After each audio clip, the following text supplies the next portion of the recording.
Fala pessoal, iremos corrigir aqui hoje habilidades 1 e 2 da competência 1 de matemática. A competência 1 vai mexer com os números naturais, inteiros, racionais, reais. Todo aquele conjunto de números que a gente costuma mexer, retirando os números imaginários. Vai se tratar de diversas operações básicas de proporção, contagem, agrupamentos e tudo mais. É o mais basicão. A habilidade 1 vai vir ali com as operações mais básicas de somatório, de multiplicação, divisão, de compor um número, de identificar um número. A habilidade 2 já vai mexer com objetos mais específicos, ali na análise combinatória, vai mexer com o princípio da contagem, vai mexer ali com análise de contagem, agrupamentos e tudo mais. Como que vai funcionar? 5 segundos é o que você tem ali para você ler a questão. Você dá uma pausa, tenta fazer a questão que a gente vem com a correção. O objetivo é ser mais dinâmico, mais prático, descrever mais a questão. Em cada questão vai ter ali o nível de dificuldade e o nível de percentual de rendimento para você ter uma noção como que aquela habilidade e aquele conhecimento ali, aquele conteúdo foi cobrado naquele ano e o rendimento do pessoal. Então, bora lá! Essa questão te pede basicamente para você colocar em notação científica. Te dei esse número. Notação científica é você colocar ali um número entre 1 e 9, pouquinhos. Então sempre você tem que formar isso e com potência de 10. Tá vendo que é 11 aqui? Isso aqui tem que transformar em algo menor que 11, 1,1. Caça o número primeiro e depois você vai mexer com as vírgulas. Vai aparecer uma potência de 10 aqui. Para andar com as vírgulas você vai vir 1, 2, 3, 4 para você chegar em 1,1. Se você andou 4 aqui, seu expoente fica 4. O último detalhezinho é sempre para onde está andando sua vírgula. Se sua vírgula está andando para a direita, o seu número tem que estar diminuindo, o seu número tem que estar andando para a esquerda. Se você andou aqui 4 vezes para a direita, seu número diminuiu 4 em referência. Diminuir 4 é ficar menos 4 aqui. Então isso aqui está colocado em notação científica. Essa questão foi considerada uma questão fácil, 51% do pessoal acertou essa questão e ela está cobrando aí essa primeira habilidade.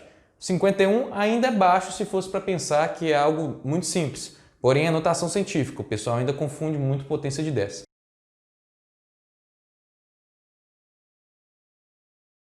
O conteúdo dessa questão é coisa que a gente vê lá no fundamental, quando está aprendendo a fazer contagem, soma e tudo mais. Então lembrando aqui de unidade, dezena, centena, quando você vai formar um número. Te dei ali uma figura e você vai contando ali quantos discozinhos eles estão representando em cada casa aqui. Então o que você vai fazer? Você vai simplesmente transformar tudo como se fosse em unidades e depois somar tudo. Então você tem aqui uma unidade, já começa com 1. Aqui é centena de milhar são 100 milhares. Se você tem 4 centenas, são 400 centenas de milhar, 400 mil. Dezenas, simplesmente 7 dezenas, são 7 dezenas, dezenas são 10, 70 dezenas, ou 70 unidades. 0 milhar não tem nada. Uma centena é 100 unidades.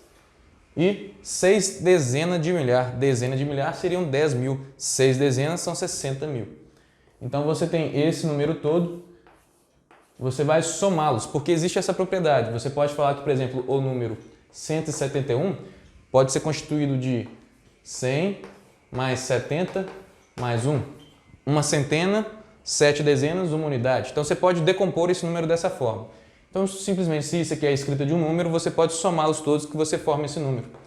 Então, aqui vai ficar 400 mil, com 60 mil, 460 mil, 100 com 71.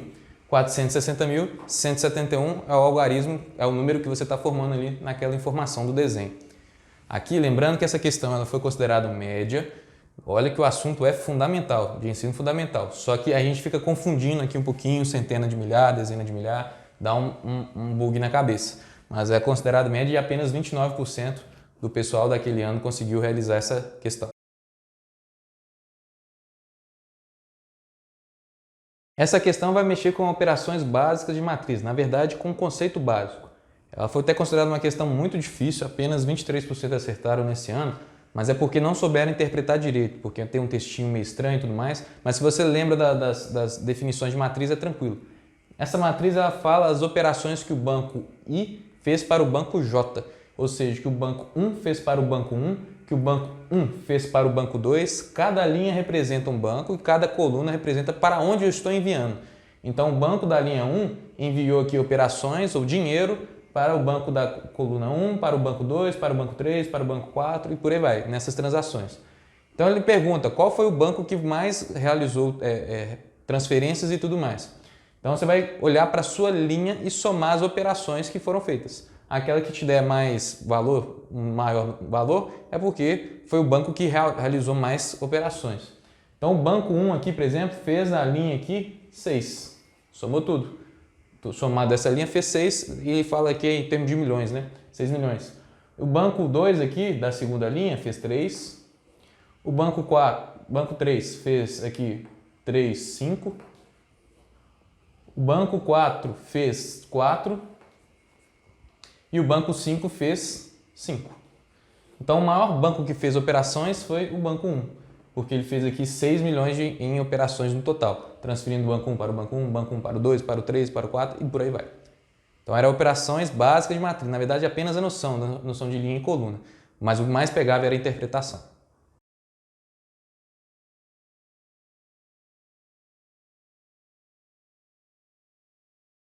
A princípio essa questão parece ser simples, mas ela parece dar uma bugada no pessoal que apenas 27% que conseguiu fazer ela, então foi classificado como questão média.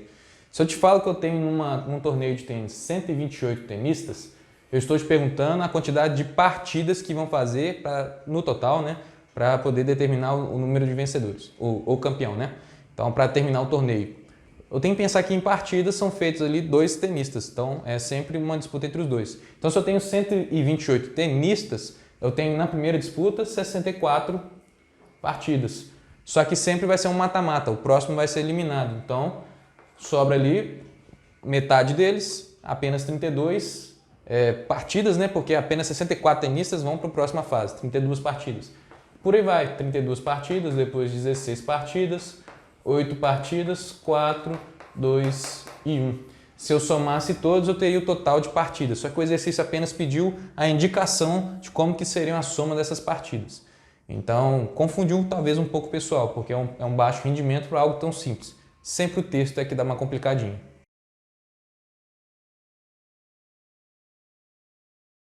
Essa questão já é de análise combinatória, só que nela não te dei restrição e ali eu estou te cobrando fórmula. Ao bater o olho nas alternativas, eu estou te cobrando apenas fórmula, não estou te cobrando um número fechado do que ele está te perguntando. Eu te dou aqui um vagão de um trem com 12 vagões, te dou um trem com 12 vagões aqui, com cores a serem preenchidas. Não te falei que a importância na ordem, então eu só quero que tenha, por exemplo, tenha 2 vermelhas e um tanto misturado de azul, amarelo. Então, como eu não coloquei em ordens específicas, a gente vai mexer com combinação. Dentre essas combinações, eu posso ter essa aqui possível, que eu posso reorganizar eles dessa forma. Eu reorganizei aqui em vermelhos, azuis, verdes e amarelo conforme a sequência, todos juntinhos, para justamente eu ter uma certa fácil compreensão. Por que a gente vai pensar? Eu tenho 4 vermelhos para serem distribuídos aqui nesses 12 vagões. Ou se eu pensar o contrário, que normalmente em análise combinatória é melhor a gente pensar a quantidade de elementos que a gente tem, quantidade de pessoas e que seja, objetos, para quantidade de posição, cadeira, lugares e tudo mais. Então eu posso pensar que eu tenho uma combinação aqui, olha, eu posso pegar 12 vagões, o exercício coloca embaixo, 12 vagões para se colocar em 4 cores de vermelho. Posso pegar isso, pensar que os vagões são seus elementos e as cores de vermelho são suas posições, ou onde que vão receber. Além disso aqui, tem que ser simultaneamente, então tem que estar multiplicando aqui. Eu já peguei 4 vagões daqui, né? Então vai sobrar para mim 8 vagões daqui restante. Então sobra para mim 8 vagões, só que eu vou colocar eles estritamente para a cor azul. Então aqui é 3 vezes aqui, vou colocar o restante de vagões que sobrou. Eu já peguei 3, então sobrou 5 vagões. Esses 5 vagões aqui eu estou colocando para serem distribuídos na cor verde, que são 3 tipos de vagões, 3 cores. E por último aqui sobrou para mim 2 vagões para serem colocados em 2 vagões amarelos, 2 de tinta. A análise combinatória é sempre complicado, é uma questão média que teve apenas 19% de acerto. De novo, um pouquinho do português ele complica mais, mas ela não pede para você fazer um cálculo, pede para você ter ali uma noção. A multiplicação a gente usa porque tem que ser simultaneamente esses vagões assim, dessa forma. Se fosse um jeito ou outro jeito, aí poderia ser somado. E vai diminuindo aqui os vagões porque você está ocupando eles com aquelas cores. Essa questão é extremamente roda de rodapé, apenas 10% acertaram ela, é extremamente difícil. e muito desnecessário. Você vai observando ali que quando você tem as carretas, você tem ali uma condição. Você consegue analisar, ver que é uma análise combinatória, as próprias alternativas te indicam isso, só que ali você vê que tem restrição. Eu tenho que ter pelo menos uma amarela, pelo menos uma branca, uma laranja e pelo menos uma verde. Então, ao fazer isso, você já amarrou ali 4 carros. Sobraram-se 6 carros que você pode combinar ali várias cores. Pode ser branco, branco, vermelho, verde, laranja, misturando. Pode ser 3 brancos, 4 brancos, um branco só. Ou não precisa ter brancos necessariamente, dentre esses 6 carrinhos que sobraram. Ou seja, você vai ter ali cores que estão se repetindo, porém a ordem que você colocar eles aqui não importa. Você só quer que tenha carros ali com aquela cor. Então, como a ordem não importa e você está rearranjando cores e lugares, virou combinação. Só que como o branco e o branco eles podem se repetir, virou combinação com repetição. Combinação com repetição, você tem 2 métodos de agir. Você pode usar a fórmula, extremamente rodapé. Você pode usar o ponto e o traço, que é um truque que eu não gosto.